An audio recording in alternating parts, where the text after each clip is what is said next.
Hi, everybody. Welcome to a very special edition of the Viall Files. I'm your host, Nick, and we have a full house here. And we just got done watching the finale of The Bachelor and AFR, and we are about to break.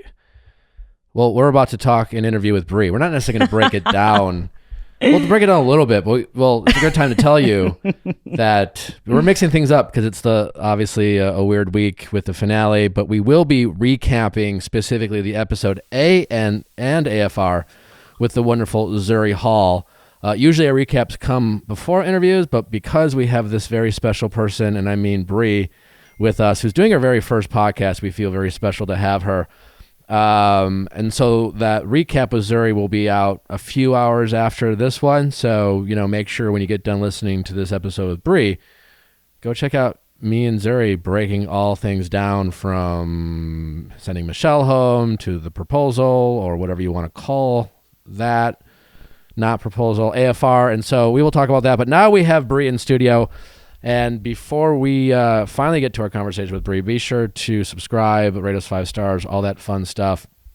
And go check out our Ask Nick episodes that dropped on Monday. If you are tuning in for the wonderful Brie, we get it. But we're also doing great things 3 days a week. And if you like relationship drama and people sharing their tragic problems and us figuring out how to solve those problems, you will love our Monday episode. So be sure to check that out. Anything else, Chrissy, that I'm forgetting, or should we just get to? I think we should just get to it. I'm so excited. Brie's here. I can't handle my life. Brie, welcome. Should we cheers? Let's cheers. Cheers. We have alcoholic beverages. Cheers, Nick. Yep. Cheers. Cheers. Cheers. Cheers, guys. Oh, whoops! Just moved my mic. Sorry, guys. First time. We're so happy to have you, Brie. Thank you so much for having me. You have no idea how excited I am. We've been fans of you from the beginning. There's a lot of Team Brie in here. Woo! So this is going to be bias. Well, smidge. Yeah. I love it. Probably, yeah. Yeah. It's okay. I mean, I'll try to ask you the tough questions. But no, we enjoyed watching you. It was nice. You were Thank you.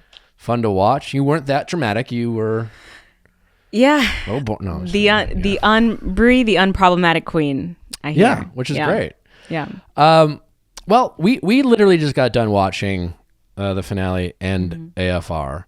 How do you want to start this interview, Brie? Do we want to spend the first half? I'm being serious when I ask you this question. Like, what I like to do in these interviews is use this opportunity to get to know you, because we don't really get to know the contestants on the show as much as we sometimes want, and it's part of that is just because the way the show is structured.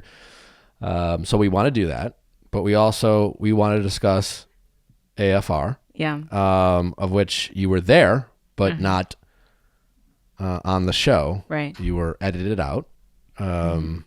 How do you want to start this off? Where does Brie want to start? Let's start with getting to know me. Okay. Yeah. All right. I like that. All right. I like that idea. It's your guest. You're the guest. You okay, Chrissy? Not having it. That's a bombshell for me that she was there, but they edited her out. Being as like total Team Brie, I am. Well, we kind of always knew she was there. I felt like it was common knowledge that I was watching a GMA interview and I saw that I was going to be there. And then I was. All right, we'll table that. Yeah. Did you watch the show before you were on it? The first season that I watched was Peter season. Peter Weber. Yeah, Peter Weber season, Pilot Pete season of The Bachelor. And I remember thinking to myself, God, these girls are crazy. Who in their right mind would ever go on the show? And if you had told me that I was going to go on the show a year later, I would have told you were lying to me. Yeah, that makes sense. And I found out because your dear friend is with you. She signed you up for the show. Yeah, my best friend Nina signed me up for the show. Did she do it without your knowledge? Did she go behind your back, or was she like, "Hey, I'm going to do this thing," and you kind of laughed? Literally said, "Hey, I'm gonna nominate you to be on the season of The Bachelor. Do you think this guy's cute?" And I just responded, "Yeah, haha, okay." Cool. Yeah. Didn't think anything of it. And then you obviously heard from them, and then I heard from them, and because I sent Nina my work email, and then I heard from them through my work email, and I remember looking at my now old manager and was like, "Are you guys playing a joke on me? Like, is this some kind of sick joke?" And they're like, "No, this is not a joke." And then I heard from them, and then we got the ball rolling from there. What was the final decision for yourself that made you say, you know what, I'm going to do this? Because that makes your story you tell reminds me of mine. My friend, my friend's wife signed me up, similar thing. She said it to me in passing. I laughed at the idea, and then I guess she did. And then I was literally in San Francisco at the time when I got the call. I was at Dreamforce. Were you at Salesforce? Yeah, I was at Dreamforce. Mm-hmm. And I was like, they're like, are you still interested? I'm like, well, it's still interested in what? Like, what, you know? And so I wasn't going to go. And then for me, it was at the time, the people I worked for, I've told this story before, were very supportive. Mm-hmm. What was it for you? Because you seem, again, like a very pragmatic person that wouldn't watch the show and naturally go, oh, I got to be on this. Like I would crush this. Yeah. But you said yes to something that felt maybe unnatural when you first considered it. Yeah, I am. It's a really good point. I do feel like I am very, very pragmatic. And honestly, I think it was just the fact that Matt was casted as the first Black Bachelor. And I think that was immediately what enticed me to want to be on the show. And funny story was I actually tried to shoot my shot in his DMs. And I was like, you know what? I might just have a better shot at just going on the show. So was this before you were going through the casting process? This was like, maybe it was a little bit before, but also during, to the point, obviously at a time where I just didn't think I'd go on the show. Had he been named the Bachelor? Yeah, he had been named the Bachelor. Probably at a point where I didn't realize that I was actually going to go on the show, or at least I was not taking it seriously. Yeah, he didn't respond to the DM. Either way, that's some swag. I mean, I tried. A man is named the Bachelor, and you're like, I don't need this show. I'm going to go ahead and slide. What did you write? Do you still have the DM? No, gosh, no. I had to unsend it. You did? I had to unsend it because I was going on the show. What did you say? I think I just said, hey. I mean, I'm also... what? Listen, you just wrote, hey? Like, hi. Maybe I said, like, hi, I think our friends would really think we'd hit it off or something. Okay. It was it wasn't like... That's better than hey. Okay. Well, I don't know how to flirt either, so... You're like, well, wait, let's get a status report. Are you single? I'm single. Okay, so you're out there, you're looking to meet guys in the future. I mean, listen, you're an attractive person, so hey will probably get you far, but like... I was so comfortable and confident. Hey! I thought I could just say, hey. Usually that's He's about to ask Nick you. Was your Instagram at least public? No. Oh, that's the worst.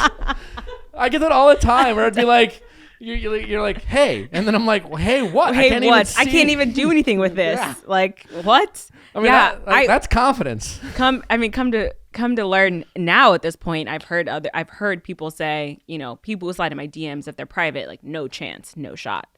So that's why I decided to go on the reality TV show to shoot my shot, because I thought I had a better chance at doing that, competing for one man against 35 other women. Did you ever tell Matt throughout the process that you DM'd him? No way. That's so embarrassing.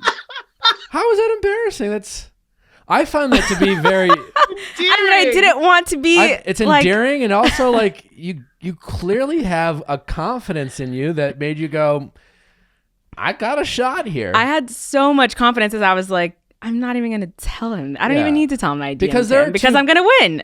There are two people who DM, right? There's people who are like, fuck it. What's the worst? Like, I don't know. Right. They're not going to reply. And there are people who are like, I mean, they might. And you strike me as the latter. Yeah. I thought he would. Yes, exactly. I thought he would reply. So I'm surprised you didn't be like, what's up? Why don't you write back? I was just like, let's just start from a clean slate. Okay. We'll start from a clean slate. And then I never told him. I felt really confident too. I was like, first of all, I came on the show because from what I learned about Matt through social media, through the internet, through obviously, talking to the people who knew him already, I thought we'd hit it off. I really thought that, like, okay, this is someone that I could see myself with in the real world dating life. Clearly, shooting my shot in the DMs did not work out. So I was like, I'm gonna go for it. I'm gonna go on the TV show. Well, we're all glad you did. Thank you for sharing that story. What did you think when you first got there? Like, what was the experience like? And I'm particularly interested in this question is because, again, you are that pragmatic person. Yeah. How long did it take for you to really kind of be in it? Yeah. It was probably, I mean, I got quite literally plunged into it because I was the first one-on-one date. So going into it, it was all so new to me. Like, I didn't realize how I'm a very confident person, very confident woman. I never got nervous. Like, I mean, honestly, let alone never gone on a blind date before. And this was essentially like a blind date. So I'm getting thrown into it there. I get there and I'm like, okay, this is like how it is on the show. Okay. And then that first date comes around and it's weird. It's a weird dating experience. I think it didn't quite hit me until maybe after our first date. And it took me a while to really get comfortable with Matt on the show because cameras are watching you. Again, I'm not a nervous person usually, but in these moments, I'm like, people are watching me, cameras are on me. Like, I'm nervous. I'm extremely nervous. Yeah, no, that makes sense. I just have a few more show-related questions that I feel like I'm required to ask per my audience. Who did you get along with? Who are your closest friends while filming? Who are you connected with now? Like, what was that experience like in the house? Yeah, I personally had a really great experience in the house, speaking for just my experience and perspective on there. On the show, I was incredibly close with Jasenia. She was my roommate. Rachael, Serena P, Chelsea. You talk to everyone, right? You're in situations where you're talking to everybody. And after the show, I've grown extremely close to obviously all of the women of color. Michelle and I grew a relationship after the show. Ryan. Yeah. I pretty much talked to everyone. So everyone likes Brie. I like everyone. I like everyone. There was a lot of conversations this season about Mean Girls. Yeah. And the drama that unfolded. We've heard, there's what the audience saw, and we've heard kind of mixed things from the women on the season. Obviously, even AFR, that was kind of a topic of discussion of, was it as toxic or as mean girly as we saw, or was that just the focus of the show? What we noticed watching it is that you definitely were not involved at all. Is that what happened in reality? And from someone who was kind of an outsider but yet was there, what was your take on that kind of, that topic, the mean girl? Was there a lot of mean girl stuff going on, or what was your take? Yeah, I mean, well, first question, I did say the drama, right? Like, I was there for one thing, and that was to find love, and I was there for Matt. And I will just say this too. I had to be cognizant of the fact that I could potentially go back to my job. So, I knew that the more I spoke and the more camera time I got, like, I feel like you said this, no one wants to be that person on camera all the time. So I knew if there was any real shot at me wanting to go back into my corporate role, I had to keep my mouth shut. But I also, again, I'm not one to be caught up in the drama. People usually come to me with their problems, and I like to talk through issues and talk through things with people. So I was definitely there for a lot of that, to just kind of see people through that. But as the thing is, it was balanced.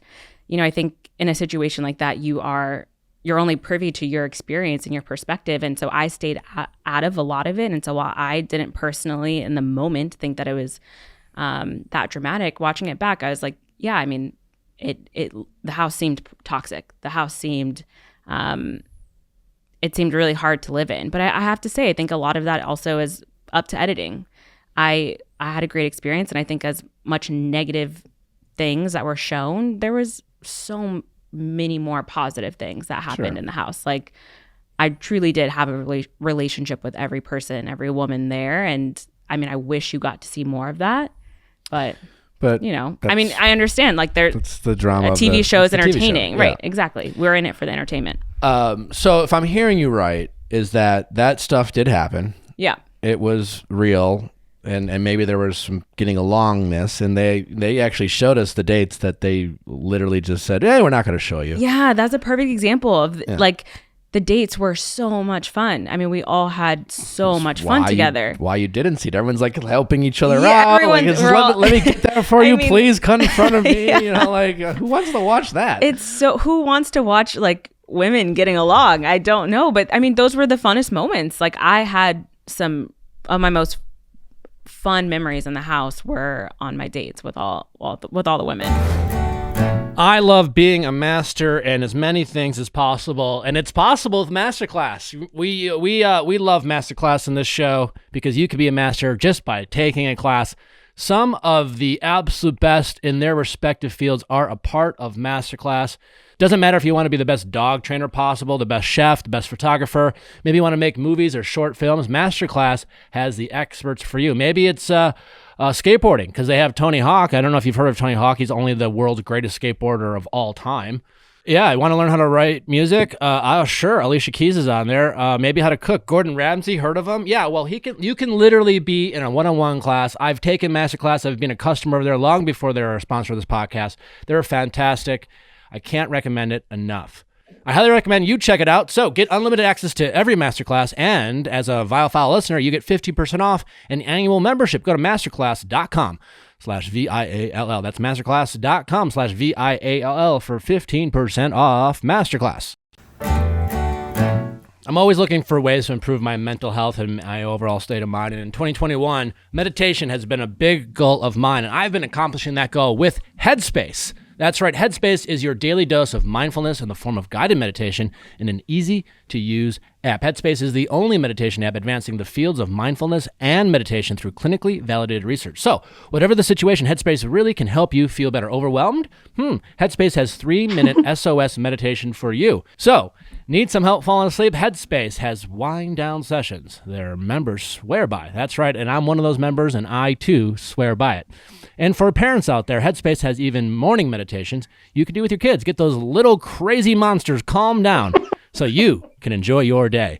Headspace's approach to mindfulness can reduce stress, improve sleep, boost focus, and increase your overall sense of well-being. So, start this now. You deserve to feel happier, and Headspace is the meditation app made simple. That's right. Headspace is backed by 25 published studios on its benefits, 600,000 5-star reviews. That sounds like a lot, and over 60 million downloads. Headspace makes it easy for you to build a life-changing meditation practice with mindfulness that works for you on your schedule, anytime, anywhere. Go to headspace.com/VIALL. That is headspace.com/VIALL for a free 1-month trial, with access to Headspace's full library of meditation for every single situation. This is the best deal offer right now. Head to headspace.com/VIALL today. Victoria. What was your take on Victoria? Listen, again, I think a lot of the show is up to editing, and you have to give people the storylines. You kind of have to buy into the storylines, and I understand that, but I saw a good side of Victoria. You know, I pride myself in being able to bring out the best in people. I think it's a really good, unique quality to have. And I had a good relationship with her on the show. You know, do I think that a lot of the situations and her responses were warranted? No, but I know she has a good heart. I mean, I know all of the women on the show have really good hearts. And unfortunately, this environment's just, it's not meant for everyone. Yeah. Were you like, so much of what I was a little surprised watching it, and I empathize with, you know, everyone who's been on that show, because I get how it works. I get how pressure, like, just you're in a bubble and things seem like a big deal, and I've been guilty of reacting to trivial things in that environment. But I was surprised just how mad the women got when new people would show up. You, again, were quiet. Were you just as frustrated but chose to just keep, were you frustrated on the inside, or were you surprised by the level of frustration that some of the women expressed? And both. I prepared myself. I mentally prepared myself for anything could happen. Anything could happen at any moment. So to me, to see 5 new women show up, I'm like, yeah, this is part of the show, right? Like, this is going to happen. But it was frustrating, right? It was frustrating because we did form connections and relationships with Matt up until that point. And no, I don't think a lot of people's reactions were warranted. So I was surprised, but I'd be lying if I didn't say that I don't know the word that I'm looking for is, but whenever you're all in this bubble, it's like this, like the syndrome where you all want to think and act the same. So I even found myself getting a little bit frustrated. Like, I found myself by the end of the night being like, I don't like them. Why don't I like them? I don't know them. I love Michelle. I love Ryan. I love Brittany. Like, these women are great. But in that moment, you start to take on everyone else's emotions and everyone else's feelings that there's really no escaping it. So in my mind, like, I was frustrated, but I also, again, I had mentally prepared myself to like know like this could happen. So I'm not going to act out. Like, it's going to be fine. And I was confident in my relationship with Matt at that time too, where I was like, yeah, this is what happens. So you and Matt, that's a nice segue. Thank you for setting me up. I appreciate it. You were, from our point of view, obviously very connected with Matt, and your exit was very heartbreaking for us, and seemed like for you as well. Definitely. I guess how was it? What was that like? How are you doing? Was it how much of it do you feel like was fully expressed from the show, or what is your take on that? Yeah, I mean, there's definitely no denying that Matt and I hit it off straight from the beginning, and I kind of had a feeling that would happen, and I think it was the similarities that we both had that I'd never felt with anyone in my past relationships. Like, I've never connected with anyone on multiple levels. I'm biracial. I grew up with a single mom. My dad was not in the picture. I mean, I've quite literally never come across anyone who had a similar experience or similar upbringing to me. So I think that's what was so drawing about Matt and the relationship. And even our first date, I'd never connected with someone on all of those levels on a first date like that. Going on let alone a blind date. And I really take pride in the fact that I was able to allow myself to fall in love and open up the way I did. I wasn't expecting it. It's not something that I've ever had to do in a relationship, but I knew that it was something that it felt like it was something that I had to do if I did want to see myself at the end of this. And so I kind of leaned into that like wholeheartedly. Yeah. It's funny because, people get excited on first dates when they like the same movie. Or like, oh, we like the same song. I'm going to order a pepperoni and pizza. I'm like, can I share it with you? It's also my favorite. And yet here you are on The Bachelor in this very kind of high stakes environment. And on these very personal levels, you connected with someone on many things, and you were kind of screwed. I was screwed. I was literally screwed from the beginning. It was again something, and that's why I went on the show too, because from what I knew of him at the time, I was like, wow, like I really think we could actually get along. Like, our lives seemed to be so parallel. Where again, to me, that was something that was always like missing in past relationships. So I was like, why not give it a shot? Watching you, I felt like I related a lot to you from my experience. I'm a natural born skeptic. I'm very pragmatic. Yeah. I came in very reluctant. And when I went through it, I had an early date, not the first. And I didn't necessarily relate to Andy like you related to Matt on those personal levels. But once I had my first date, I was just kind of like, fuck, I got the first impression when I was pretty much. Yeah. And so I very much struggled allowing myself to just kind of be all in. And I saw when I was watching you throughout the season, I could see this on your face of just like everything your brain told you, like, this is ridiculous, this is nonsense, this is silly, but like you almost like had to like, I could see you having conversations with yourself, and tell me if I'm wrong, of being like, you know what, Brie, fuck it, just do go it. for it, just Jump off the yeah, cliff. just you know what, well, we'll be fine. Yeah, is that true? Or? It's so true, and I mean, it's so true, and especially because there were times where I was sitting there talking to all the girls, and I was like, literally, I remember this moment, and it was towards the end, and we were talking, and I was like, wait, you guys told him you were in love with him? I was like, wait, you guys, what? And in my mind, I was like, because I am so pragmatic, and I felt like I was trying to take this at like a quote unquote normal pace. Yeah. And I wanted to just be true to myself and be natural to myself. I was like, I'm not going to force anything. I'm not going to say I'm in love with this man, and if I don't actually feel it. And so there was literally moments where I was like, I feel like I'm going at a slower pace compared to everyone else. Or I just realized like I hadn't expressed any of my feelings to him whatsoever. I was just going at what I thought was the natural pace of dating. And then finally I was like, it was, at the point where I finally saw my mom and I finally saw my best friend, and they, kind of like instill that vote of confidence in me where they were like, share with him how you feel. Because otherwise I would have, again, just been thinking like, okay, well, I'm just going to go on like a normal pace of what I think is happening here. I think I know the answer, but I'll ask it anyways. Do you have any regrets for being as vulnerable and as open and kind of taking all the walls down and saying I love you to Matt, knowing how it ended? Yeah. How do you look back on that experience?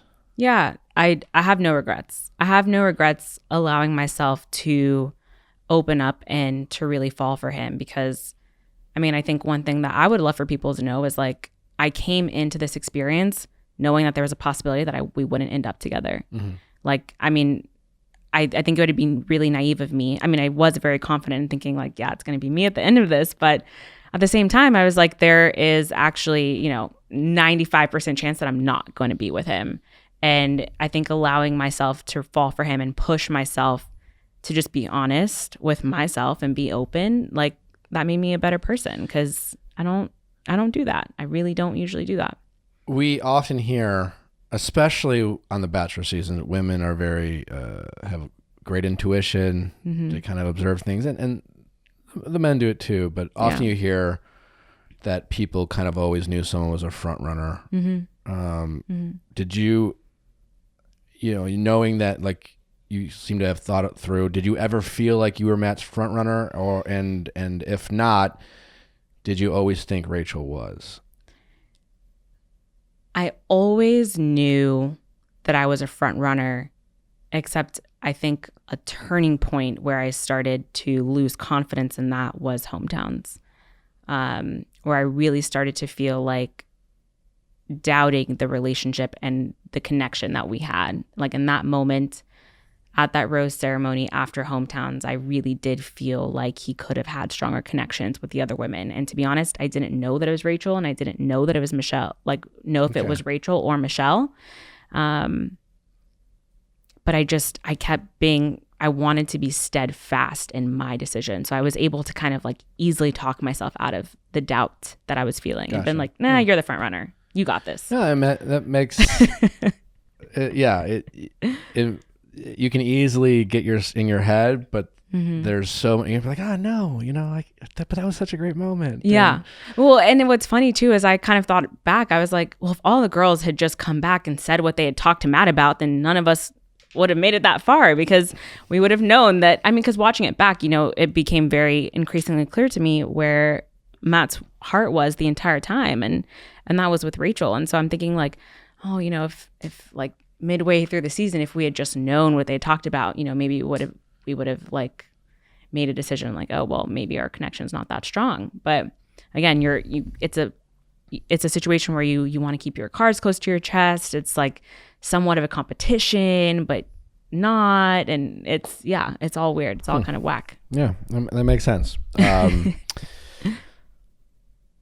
You talked at your hometown with your mom, and it was interesting because I think Michelle did as well, but you talked about a past relationship that really seemed to have an impact on your life. And I don't expect you to name names or anything like that, but I think a lot of people wanted to hear more about how that did mold you, and what was it about that relationship that impacted you so much? And is there anything about that you can or are willing to share? Yeah. A past relationship? Yeah. You mentioned. Did I talk about that? There was like at hometowns, it was like something when you and your mom talked, it was like you had been through some shit and you guys were like, we're not going to talk about it, but like, girl. And I was just like curious if there's any more you're able to share. Yeah. Specifically what it was like, you don't have to throw anyone on the bus. No. I shared this with Matt. I had been in love before. And so, I mean, one of the things that you didn't really see about my journey is, for me, it was like how is this different? Like, I did have to ask myself how this love felt different than the previous love that I'd been in. And like I said, I'd never been able to relate with someone on multiple deep levels that I learned on the show were really important to me. Like, I wanted to be with someone who had a similar experience that I did. And, growing up being biracial and not having my dad in the picture, I grew up with my mom who's like white passing. My family is like a melting pot of cultures, like Mexican, Spanish. And I went to predominantly white schools my entire life. And so I was never able to find someone that I literally looked at and was like, we get each other. We understand each other because of our lived experiences. Mm. So to me, that was huge. That was like everything to me, that we did have such similar lived experiences despite how we both grew up. Interesting. Thanks for sharing. Yeah.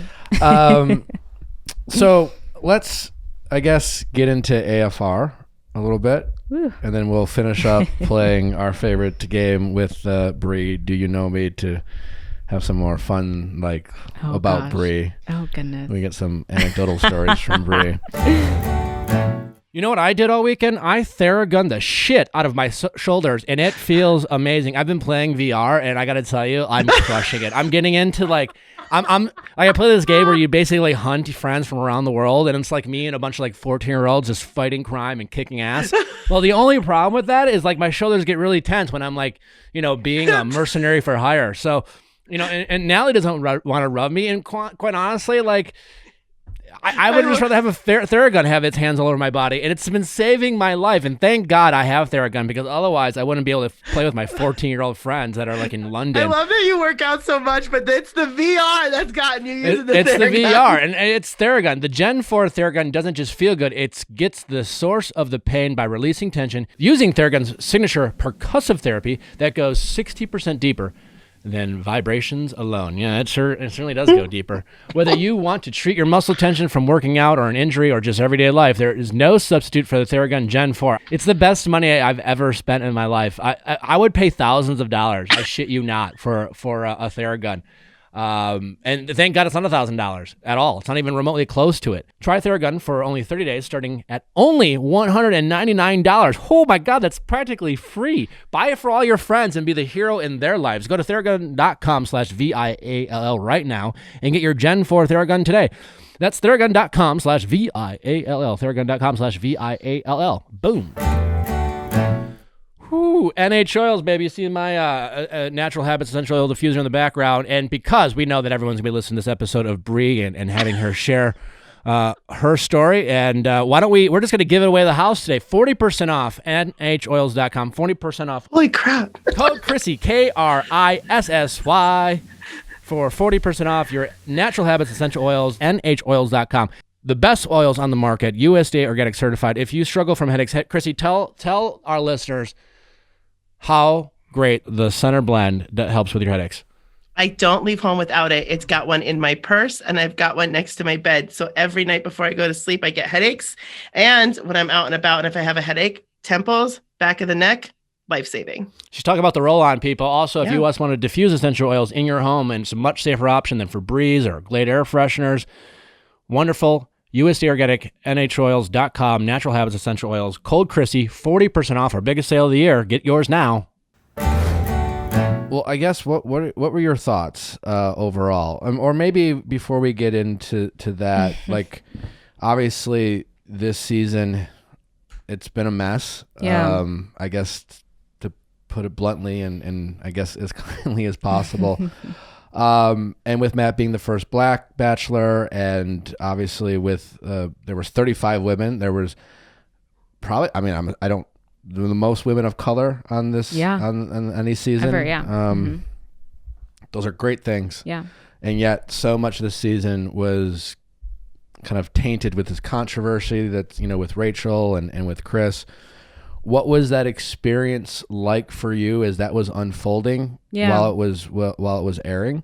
Mm-hmm. And now that I'm thinking this out loud, part of your reason to go on, it sounded like from the historic aspect of Matt being the first Black Bachelor, you being a woman of color, what was that like? What was that experience like for you as it was unfolding? Yeah, I think the only word to encompass my experience for me was just disappointing, because I don't think anyone foresaw how the season could potentially go. I think everyone had very high hopes for the season. And what I mean by that is, I do just think that there was a missed opportunity on the show's part to tackle, much larger conversations and much larger issues.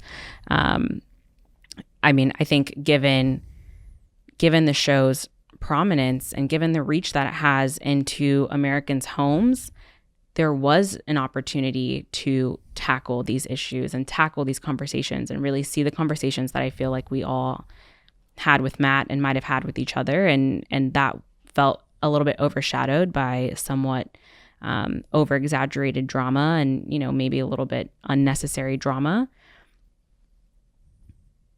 That's the only word I can use to describe it was disappointing. And it's hard though, but because I think, it's just a good learning lesson moving forward.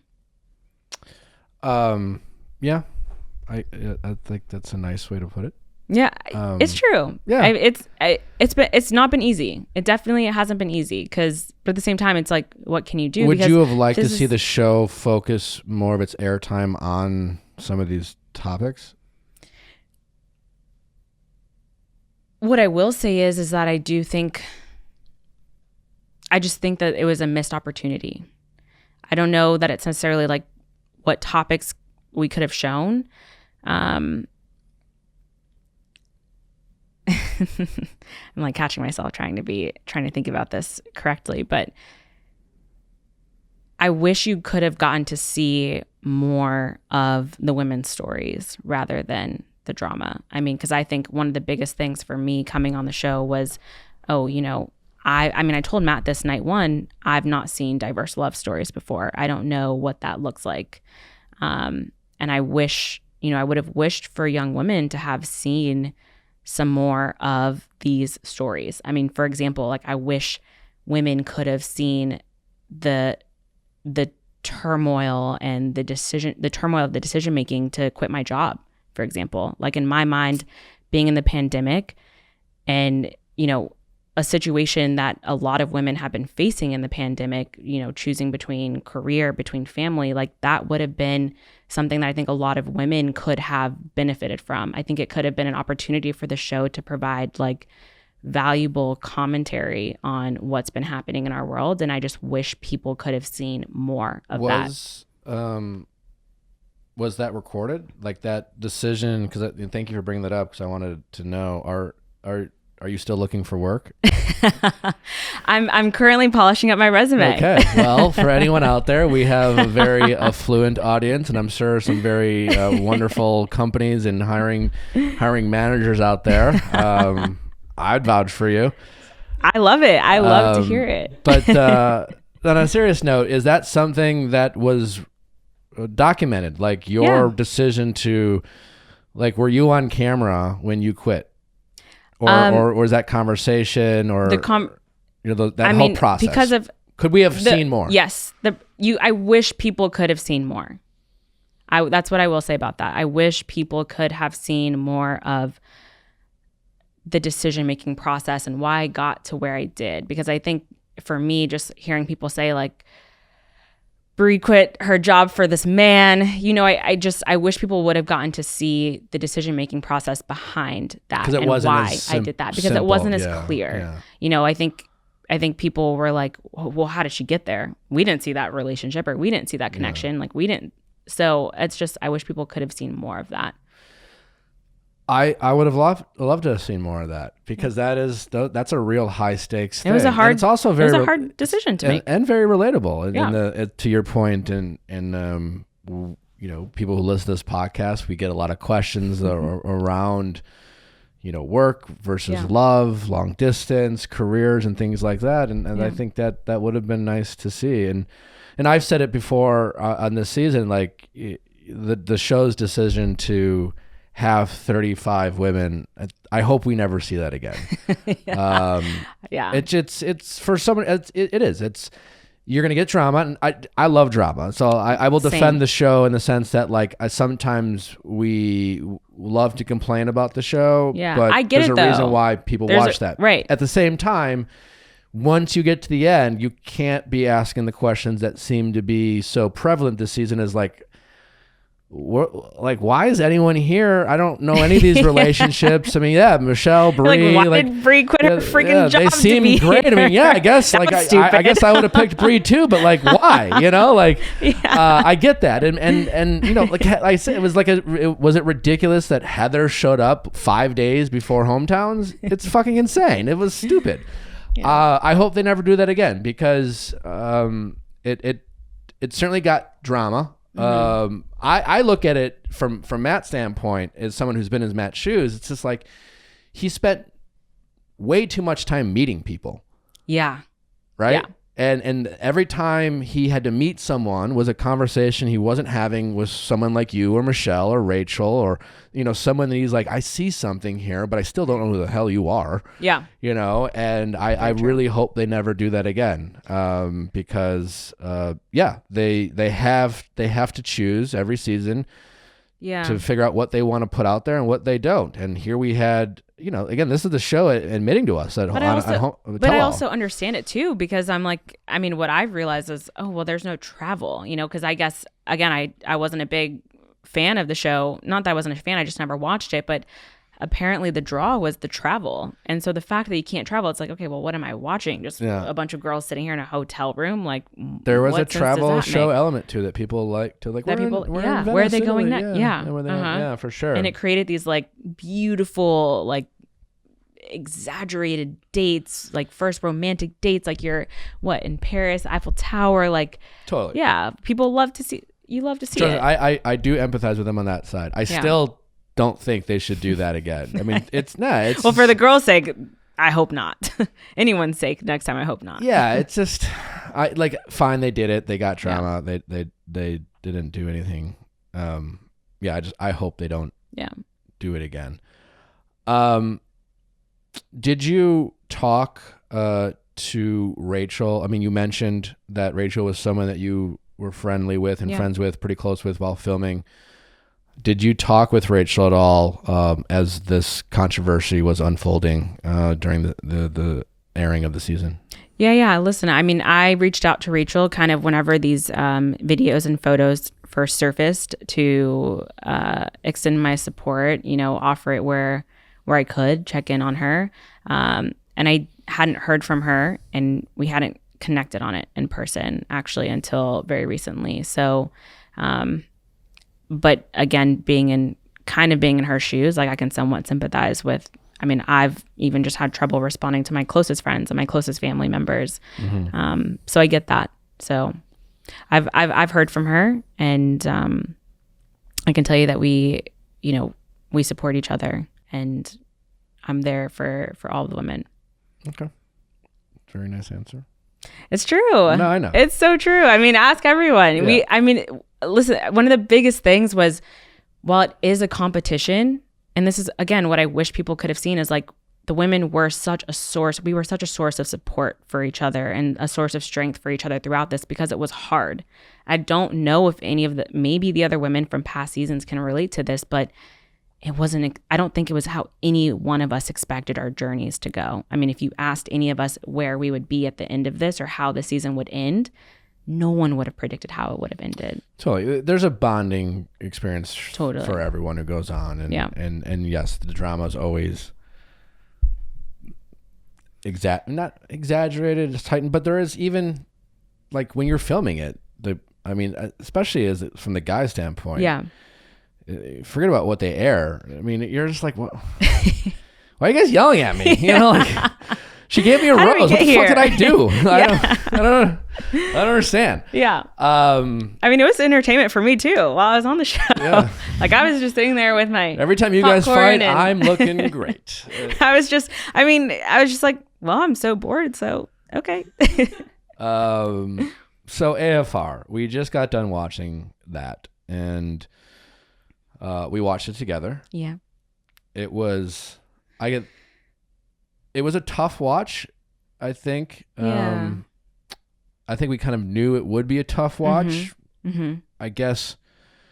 Yeah, I didn't know if Matt and Rachael were still together, but what were your thoughts? How did you think? What did you think? I don't know. It's a loaded question. Or Nick. maybe let's start simpler. Okay. You were there. Yeah. What happened? What did you do on AFR that we didn't get to see? Like who did you have conversations with? Yeah, that was disappointing. Again, just, because I can confirm that I was there, and I can confirm that for me being there really I came to a conclusion at the end of this entire experience. And I wish people could have seen that. It's disappointing to not see. Like I had a great conversation with Emmanuel. And it really just kind of put a bow around my entire journey and was a really good closure for me to walk away from the experience with it. Overall, yeah, it was hard to watch, I think. I don't know. Maybe people will feel that way. Did you talk to Matt at AFR? No, I did not. Okay, so the only conversation you had was with Emmanuel. Yeah, the only conversation I had was with Emmanuel. Mm-hmm. Gotcha. Mm-hmm. Did you get to see when we watched it together? Was that the first time you got to see any of these other conversations? Yeah, that was my first time seeing all these conversations, and they were hard. I mean, I really hope that I hope for all of their sakes that they were able to kind of walk away from it with the same closure. I mean, that's what I hear. That's what people go for, and so. But gosh, I mean, I could only just empathize with everyone that was sitting there because I was sitting there, and I remember, it was really hard for me to even sit there, and I didn't even see Matt, so I could only imagine what Michelle and Rachael and even Katie were experiencing in that, and it looked hard.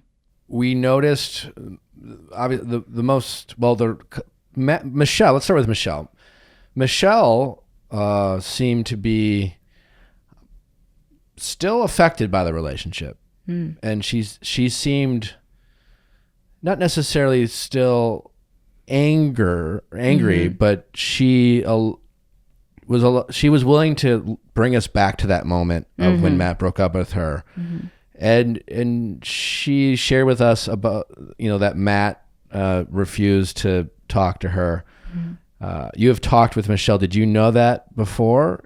And if so, like, were you surprised to hear that?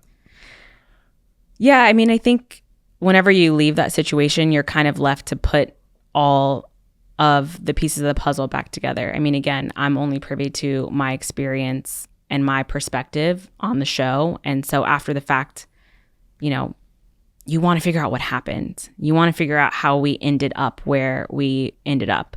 I know, Michelle expressed to me that she didn't get the closure that she needed at the end of this experience. And again, I think, at least to us, this after the final rose moment is that opportunity to get that closure.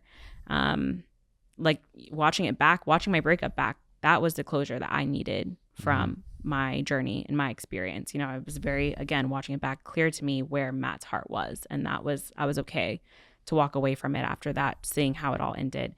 But the reality is like, that's not everyone's source of closure. And I think Michelle probably left being like, well, what the hell was that? What happened? Oh, I empathize with Michelle, because you're just like, You're like, how did we get here? How did we get here? Well, because it's more like, hey, we're gonna break up, mm-hmm. and then like they leave, and, Yeah. and in the real world, every breakup, you're just like, can we talk? And then you and you have a few breakup conversations. I mean, I and said you get this it out. I said this during my breakup. I was like, the hardest thing is like, there's no follow-up conversation to this. This is just like, all right, bye. See you later. Guess we never had any type of relationship. I didn't ask you this, so I apologize going backward. But when Matt sent you home, how shocked were you when Matt gave Rachael the first? He gave Michelle the first rose. Yeah. Yeah. Did you think you were going home, or when that first rose was handed out, or were you still not sure? Yeah, I knew. Mm-hmm. I had an inkling that I was going home from the moment that kind of locked eyes as soon as he got off there. I mean, I think I was watching. Away. Yeah, I think I was watching with my family friends, and they're like, "You look so angry," and I was like, "Yeah, I think I knew at that point that I was not getting that rose." I was watching. I was like, she knows. Yeah. She knows. I knew. It's okay. That's good that you knew. So Matt and Rachel's conversation. It seemed like I didn't really know what to expect, but what did you think of both Rachael, the things Rachael said, and the things that Matt said to Rachael? What was your take on that? Yeah, I mean, I think Rachael was extremely apologetic. Again, I said this whenever I spoke to Emmanuel. It could be very easy for me to sit here and cast judgment and say, look, I would have done this if I were Rachael, or I would have done X. But the reality is I've never come close to being in a situation like that, and I don't know what that feels like. I don't know how long it would have taken me to respond to something like that. I don't know how scared I would have been at the world's reaction to this. Like, even for me, like, I have not done anything wrong, and I'm sitting here wondering how people are gonna respond to anything I say or do. And I've not. I don't think I've done anything wrong. I totally agree. I've thankfully have never been in a situation like that. But having been in this world, and knowing the social media platform, like, you first are like, you get scared. You don't know what to do. You talk to friends and family. Yeah. Your friends and family don't know what the fuck to do, because everyone has different responses. They have different opinions, and they don't know how. Everyone says what they would do in a situation. You won't do and then keep in mind, this first came out by some random girl's TikTok, and you're like, do I bring it up? Do I talk about it? And so I think we're on the same page, as we at least recognize that we would have fear, and it would be hard. It's very easy for people to be like, I'd be up there and own it from the beginning. Course. But I mean, I could say exactly what I think I would do, but again, I've not been in that situation. I don't know what I would do. And so seeing her sit there in that moment, having to talk about that, having to relive all the experiences, like, I went through the same thing. And so I sympathize with her. And I would say, just as a viewer, I thought they were in love. I really did. I thought that he was her end all be all. She was his end all be all. And it was hard to just see it not be able to work after. I mean, think about how much pain had to be caused and inflicted, and how many mistakes had to be made to get where we are now. Like, that was a lot of suffering that we all had to go through to just all walk away from it by ourselves. Yeah. I mean, luckily we have each other, at least. The women and we all have each other, but it's tough. It's lonely. I mean, because I think about it even with my best friends. Like, they can't relate to what I've been through. They've never tried to date the same guy. No. It's a very girls. weird club. It's not. I don't know if it's even like the best club to be in. And do you think you'll get defensive when people say to you, what you signed up for? No, I know what I signed up for. Oh, you did? That's what I'm. I get defensive. I don't get defensive because I do know what I signed up for. That's what I was saying. It was so easy for me to be able to walk away and be like, it is what it is, because I came in there knowing what could happen. So it wasn't nuttier than you even thought it was when you showed up? It was nuttier after the fact. Gotcha. Okay. Right. It's all been nuttier like after the fact. Yeah. Like, I'm like, whoa, like, we really did all of that. What was your take on Matt's response to Rachael? it seemed we were kind of surprised. I was surprised. And like I say, I was surprised because, again, I thought they were head over heels for each other. I thought for each other, they were each other's like end all be all. Like I thought they left being like, I could see myself spending the rest of my life with you. And for me, you know, that is for me something that I would want to be able to experience with someone, to go through someone. Like these are the hard times. And I kind of remember saying that on the show. I remember saying like, I want to be with someone who's going to want to sit through the hard times with me. Like I know it's not going to be fairy tales and a carriage ending. I want someone who's going to stand by my side through all of it. And I would hope, I don't know, I would just want that in someone else. And so the fact that they couldn't be that for each other, I'm sure that was really hard for them. I'm sure that was really hard for the both of them. I get where Matt's coming from. As a Black woman, I get where Rachel's coming from, having been in her situation. And just, God, I don't think anyone knew that they were going to come into this experience and this is how it's going to end. Yeah. No, it is unfortunate. And I definitely wish them both the best. And yeah, it was sad that, you know, I think we heard the rumors that Matt picked Rachael, and it seemed watching it that Rachael was his front runner, and then you had this controversy, and again I couldn't relate on so many levels, but there was this hope that maybe they'll get through it together, and unfortunately that wasn't the case. And you know, like you said, it's having been in Matt's shoes as the Bachelor, it's you do feel this immense pressure to try to do everything right, to try to make everyone happy, all while like this is your life. This is your whole life. Your whole life. At the end, like, you know, you have to respect the fact that he had to make a decision that was best for himself, because he's the one that's going to have to live with it for, you know, the rest of his life. Totally. I got one more tough question for you before we get into do you know me. It's not that tough. We'll see how you answer it. I don't know. As a single person, there is this very popular show called Bachelor in Paradise that will be, I think, recording. I think they start probably shooting somewhere in June-ish, July. And well, I have no doubt you are capable of finding employment before that. What are the chances we see you on that show? That's my first question. That's part one. That's yeah. Nick, I think you said it yourself best last week. I don't think that I was meant for this world. It's a very highly produced, driven world, and you know, I can confidently say that I've taken a lot of lessons away from this experience, and one of those being that I probably won't put myself back into a situation like this. So we're done seeing Brie on ABC. Well, I don't know for now. For now. For now. Okay. Yeah. Well, my follow-up question would be, and I'm still going to ask it because I know you have a lot of friends on that show, and I would be remiss if I didn't ask a tough question.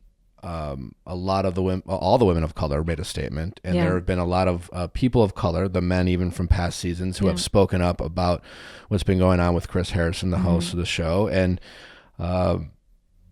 of their discomfort level or just concerns about, you know, being on set with Chris, especially, you know, this upcoming season, and time can heal wounds, and we'll see the process goes through, and we don't know really where the decision is at going forward, whether this is a permanent or temporary thing. But with the conversations you had with some of your friends, do you feel that is a real concern for your peers and the people of color who are on the show for something that ABC and Warner Brothers has to consider?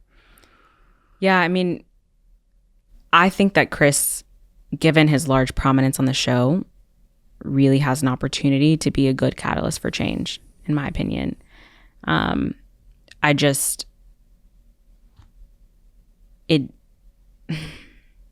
As a woman of color, as a Black woman, it was hard to watch everything that unfolded this season, and it's hard again for me to put myself back into an environment where I know what happens. Like, I've seen it happen, not once, not twice, but multiple times.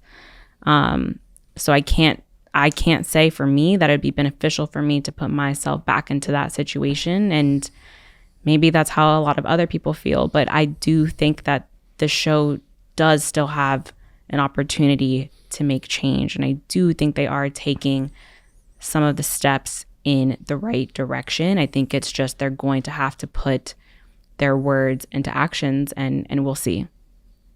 I don't know if I'm going to be there for it, but we'll see. All right. Well, thank you for sharing. And those are tough questions, and yeah, it's tough for me to ask because Chris is a friend too.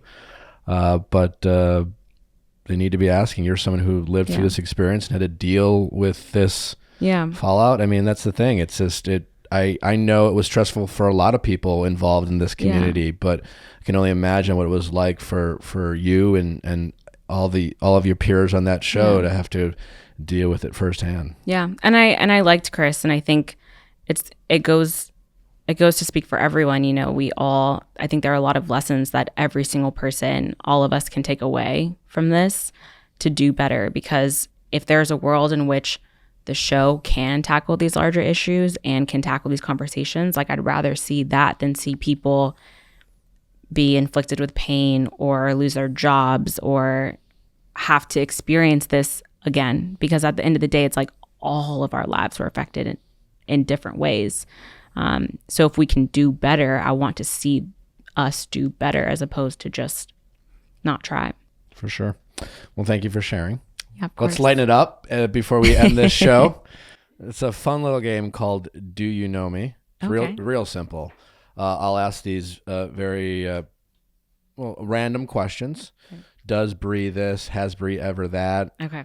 Don't answer. Okay. Right away. All right. The gang, myself, Chrissy, Amanda, and Allie will all see if we know Brie. Our audience likes to play along. Okay, this will be good.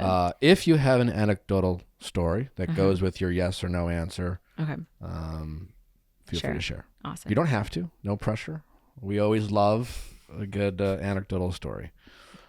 Question number 1 is a softball.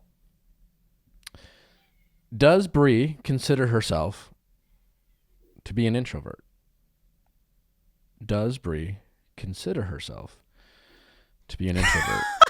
I feel like, what is that? I know the exact answer to this question, but I'll what do you? No, I can't. Answer's no. She slid into Matt's DMs. I don't. Okay, please. I think Brie considers herself like an ambivert, like a 50-50 split. Ooh. Yeah. I'm going to go with that, but I also don't know what that exactly means. But yeah, it sounds I've right. never heard of that, but I've never heard of it, but I it might have made it sounds- up. What was I that? think Ambivert? Here's the answer. Okay. Here's the answer: is that Brie is a very social person. She can slide in DM. First of all, I think. First of all, no, Chrissy. People who are introverted know how to slide into fucking DMs. Yeah, you're behind a screen, Chrissy. Excuse me. That is by choice. I will say, people talk about introverts as if they can't function in society. Oh no, she can't be an introvert. She slid into a DM. Like what? Okay, let's not make fun of Chrissy. Let's just be like, she just was like, she was like going for it. I like somebody who goes for it is generally an extrovert. Introverts go to parties. True. Anyway, so I would say she's very 50-50. She has both tendencies. I think when she does go to parties, she likes to go to parties, but she likes to have one-on-one meaningful conversations. She's not necessarily, she doesn't walk in the room and say, I'm here. She's not that person, right? But she likes to party when it is appropriate, but she has more introverted qualities than extroverted qualities on a day-to-day basis. You may answer. All right, I'm going to go with the ambivert. You guys, you were right. I've always considered myself to be an extrovert, and I think as I've gotten older, I realized you're more introverted than you wanted. Seriously, well, I'm still right. You're right. You're right. I'm always out. I'm a social butterfly. I think we're gonna do an episode on introverts and extroverts because I think introverts have really gotten a bad rap. They really have. They have. I mean, here's how I you're can explain an introvert? it. What? I truly do get energy from just being alone with my thoughts for like a few days. I mean, this kind of happened like after the show, but you know, I was constantly so go, go, go. And then I realized like, oh, I'm drained. Like I'm not present with my friends because I just needed time to myself to just reflect on what had happened that past week or the week before, or like this whole freaking experience. And I need to recluse to like get back to myself, and then I'm ready to go like 1 week later. So let me be an introvert for a week. Yeah. And then I like switch off and on. Like that next week I'll be extrovert, and then, you know. I feel like unless you're like hardcore introverted, lots of people will be like, oh, I'm an extrovert. And then as they get older and more self-aware and more self-confident, they recognize that they're more introverted than they've been telling themselves or people throughout most of their lives. That was one of my biggest learning experiences from the show, was I had to admit to myself, like, you are an introvert, and it's okay to admit that you don't want to be with people to just re-energize. Awesome. I feel you. Awesome. She's coming to Montana. She slid into a DM. I'm just saying that means that she's ready to go for it. Always making fun. Always. I love you, but I mean, I was still right, because the question was, is she an introvert? And I said no. You're right. Sure. Okay. So, just saying. Social butterfly. Question number 2. Has Brie ever accidentally sent an inappropriate text or email to the wrong person? We all have, I feel like. We all have, yes. Sure, yes. I mean, like, she gave her work email to Bachelor Nation, so I feel like, she's just giving out her details. She's just throwing it around. What do you mean she gave her email to Bachelor Nation? For the application.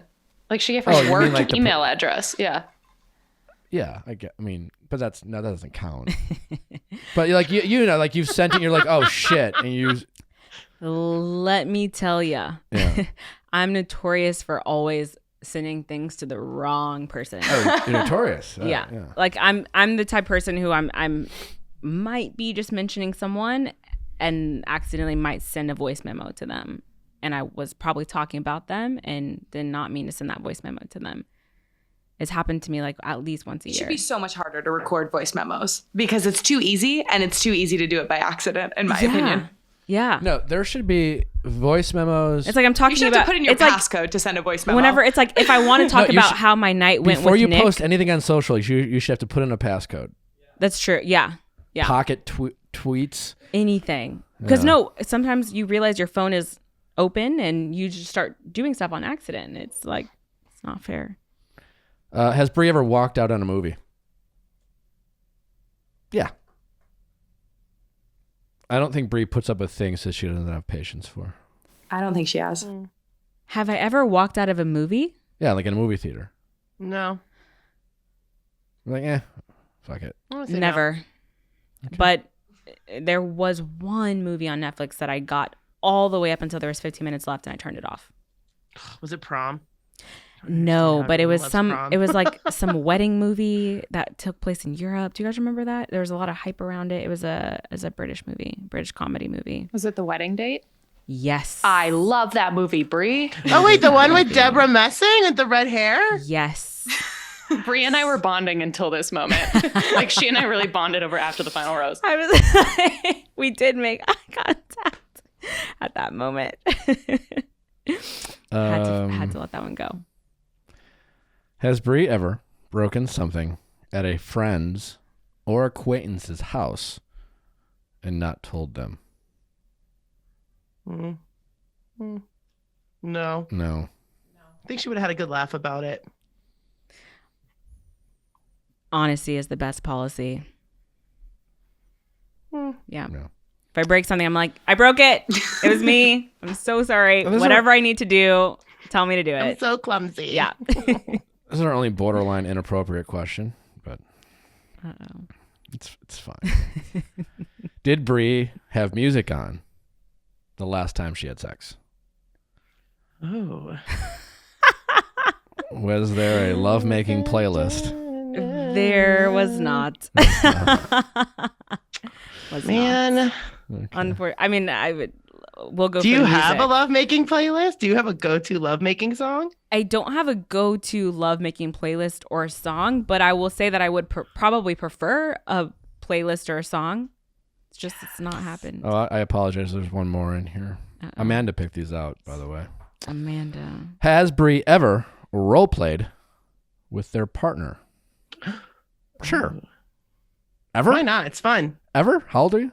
Where are we gonna draw the line at role play? What? Wait, why is What? it technical? Yeah. Because What do you I mean? think- How, I wait, think wait, there is how some- aggressive are we? I think there's some really vanilla stuff passing for role play right now. Like what? Like I think if it's a light choking, it doesn't count as role play. I'm thinking No, like choking is costumes. choking, but no, you- like costumes. Wait, is it I role mean? play like costumes? Like, Thank you. I'm a police officer. Yeah. You're a nurse. Well, or you something. don't Yeah. have to wear Amanda's like, costumes role choking play. is so mainstream. Choking is Bree's like going to Party City, like the costume department, trying to like It's figure clearly it out. open for interpretation, but choking is choking. Light show. I mean, like or- metaphorically, like the light choke. I feel like that whole genre. Well, if That whole genre. if there no, that's more of a. Do you like? Dead. That would be more Dead. like a. Do you like a little spanking kind of aggressiveness? Like that's more. Well, if we're just gonna This be is crude, like that's when you're French like maid. that's when you're fucking and not making love, kind of thing, right? Like Yeah. I don't know, but role playing is more like French maid. I just mean Yeah, like like proper role playing, not officer. just like calling someone a slut in bed or something like That's that. not you know? role play either. What That's are not role what's playing. wrong? So just That's what I yeah, mean. it would be more That's my like point. like That's my if point. you're like I you don't have to work maybe it's someone's a college professor, someone's a nurse, and you're just kind of lean into that storyline, got it. right? Got it. Yeah, that's what my assumption. But I don't is think of you need role-playing. full on Yeah. costumes. You don't have to be like, all right, who's the doctor now? I majored in theater. Like, what do you think I do? I don't think wigs need to be involved to role play. Let's just say, not my thing. Let's just be ourselves. Okay, you've never gone into Let's just- character. Never gone into character. I don't think that's something I'm interested in. Still laughing that choking is too mainstream. Yeah. I love it. I love it. Man is like offended. People have been going around this earth saying that they love Like- role playing, and all they do is choke each other. And call each other sluts, Light which is choking. not role playing. I just think there's a very Amanda's like There's fucking a fine line amateurs. between Like what talking the dirty fuck? and role playing. Oh, that Love it. escalated. Well, don't worry, Amanda. Brie is not going around. thank you, Brie. Thank you. Last question. Let's see here.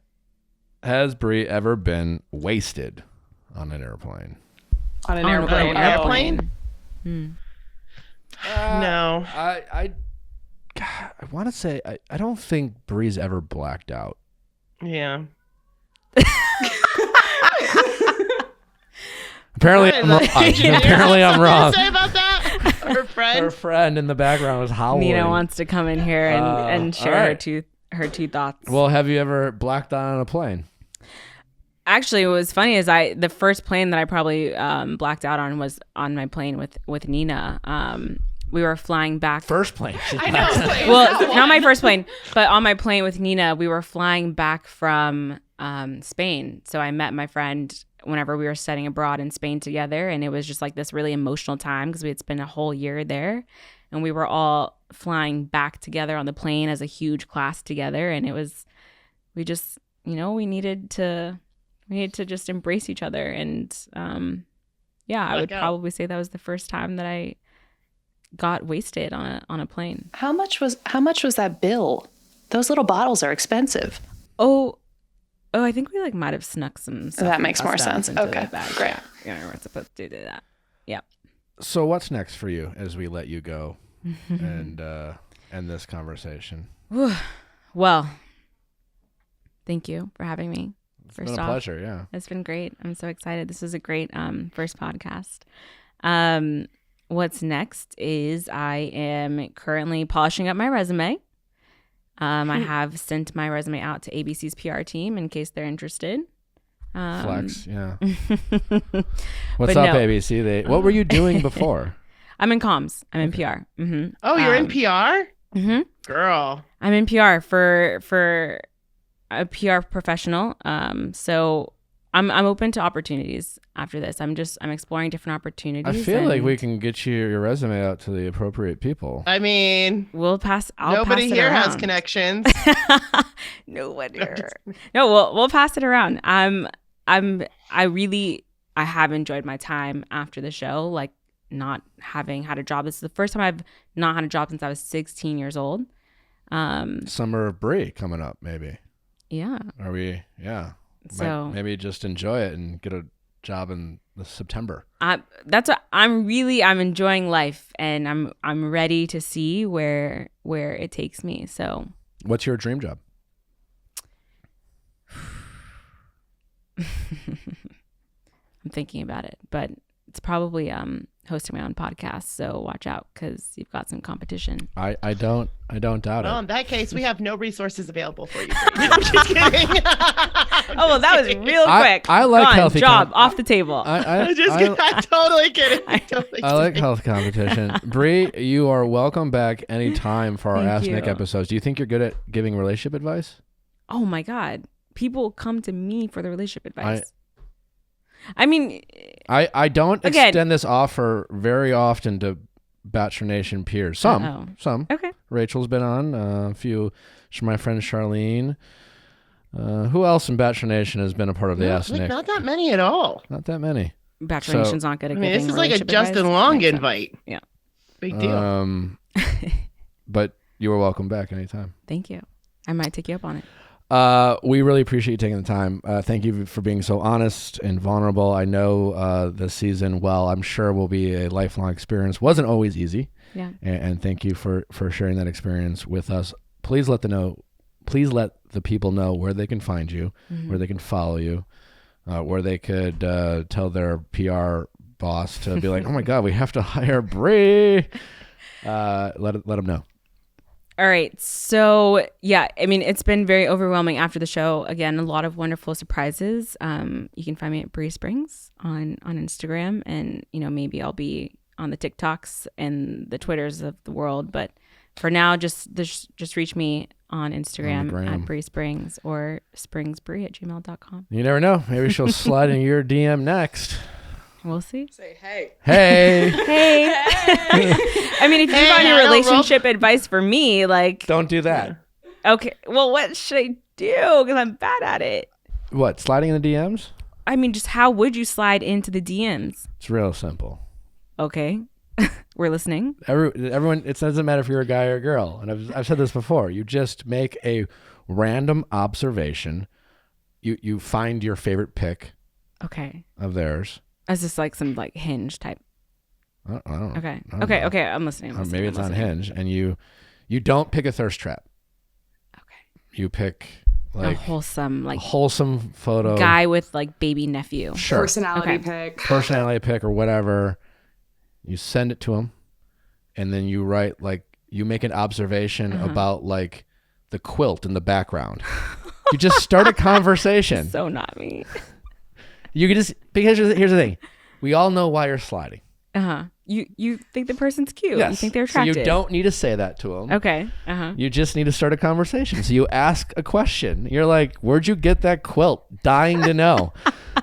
Like, do you have it in blue? Like, or I have the same one. Or like, do you have a promo code for that? Like, I don't know. It Do you literally have a doesn't matter. I'm just thinking through like if there have been any DMs that have come to me recently that have stood out. And the only reason I'm going to like quarrel with you is because I just don't think I would respond to that.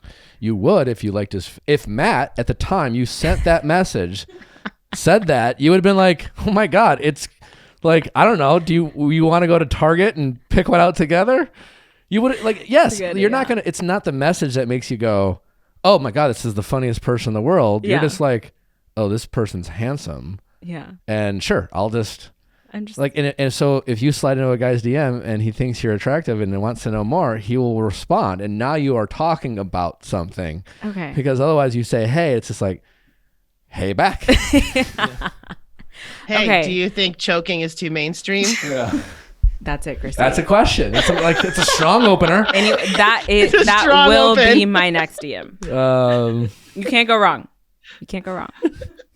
It'll definitely catch the eye. Takes me a month to choke. My name's Brie. Yeah, I mean, literally just ask whatever question. You pick something. Yeah. Just not that one. And you don't say they're hot or Just, yeah. you know. Just a wholesome spark conversation. They know you think they're hot. Yeah. I think I could do that. And I'm going to try. I feel like I'm going to try it. I'm going to let you know how it goes. Have you had a guy slide into your DM that you responded to? No. But you've had a guy slide into your DM. Yeah. That's why I'm trying to think like which one has stood out to me, but there's not been one. Not one guy. Wow. Tough world out there. I appreciate them, obviously. I appreciate Well, clearly they're not asking if her background furniture is CB2. So They're you're missing nice. out. Now they know. Nice quote back there. Hey. Hey, I like that vase. Is it from IKEA? I bet you would laugh. I would. I have one more question. Thoughts on Michelle and Katie? Sorry, whatever. I need to ask. Thoughts on Michelle and Katie as the Bachelorettes? Good question. I think Katie was really, really cut out for this. Like, she thrives in this type of environment in a way that not a lot of people can. I think she's a great girl, so I'm excited for her. And honestly, I'm excited for my girl Michelle. Like, I think this is going to be a really big opportunity for her, and I'm happy that they did cast another Black woman of color. So anything I can do to support them, I'm going to do. Awesome. Well, Thanks for answering that. I had to get it in. We had to know. I wouldn't be doing my job if I didn't ask. We really appreciate it, Brie. Thank you for taking the time. Best of luck with everything. And we hope you reconsider going on Paradise. But if not, we totally get it. You're probably better off. But I'm sure great things are in store for you. So thank you for joining. I appreciate it. Thank you for having me, you guys. I had so much fun. Thanks, guys, for listening. Don't forget to send in your reviews, 5 stars. Honestly, we don't want your reviews. We just want your compliments and your 5 stars. And the rest of you, we don't really care. But thanks anyways. Send your questions at asknick@castmedia.com. Cast with a K for your Ask Nick episodes. And other than that, we will see you in probably a few hours. Bye.